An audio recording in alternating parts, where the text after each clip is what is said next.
with the galvo you can go faster than with the stages.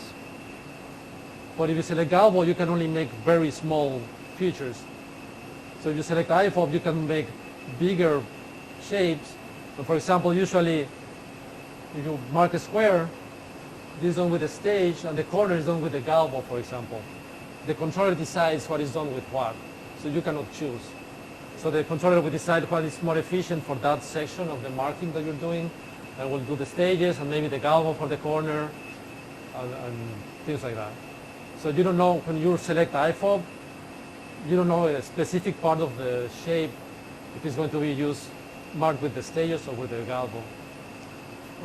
Or you can select stage, which everything is done with the stages. Then you can mark things that are really big, but you don't have a lot of speed because those air stages cannot go too fast. So that's the difference between the three of them. Oh, okay. What is the speed limit for the stage and what is the speed limit for the iPhone? These X and Y, they can go to, you can check here, they can go to 30 millimeters per second, just the stage itself. The galvos, they can go much faster. I don't know what we limited them to. 3,000 millimeters per second. So they move really, really extremely fast. Okay. Mm-hmm. Can you change the repetition rate based on Yes. whether you're using the galvo or the stages? You can, if you set up different parameters. On one shape, you can only choose one. If you use a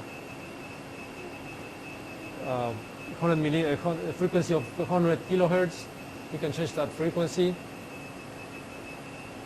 If you want to mark another shape with a different speed or different settings, you can set that on the shape itself, or you can add another marking parameters down there to change the settings, and then everything after that is going to use the new settings. Yeah.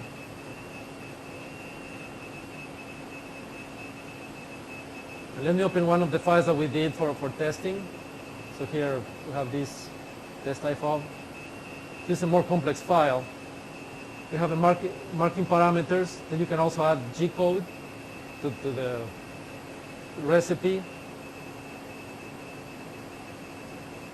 You have other marking parameters. Then we have shapes. If you right-click a shape,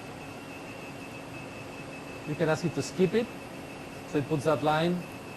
And if you click it again, it's going to put it back.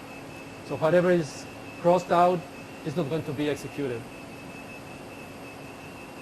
So right now the only thing that is there is a circle that is let's compile it so we can see it. If you don't compile, you don't see anything.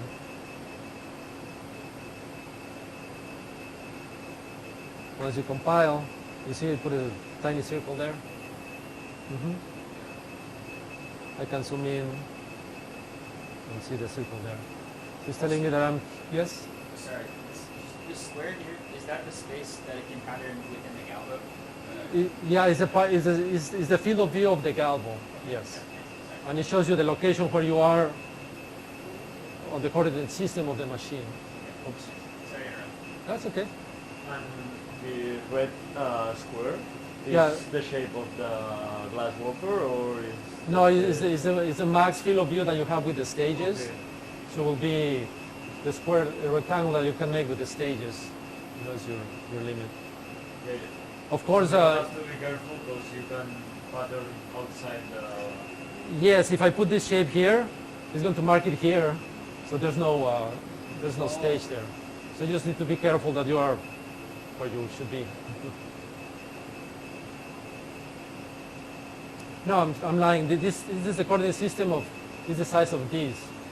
This is where you can mark there. Okay, so it's not going to like remove. No, it's not going to mark out here. Okay. But you can mark wherever you have a tiny part in there right now. So you can mark outside of that piece of glass that you have there. So this is the size where you can mark in here. So the laser will always hit the upper stage. The laser, Will you ever come down to somewhere here? yes, you can. You can move these stages all the way here. Oh, okay. So I can move like that, and then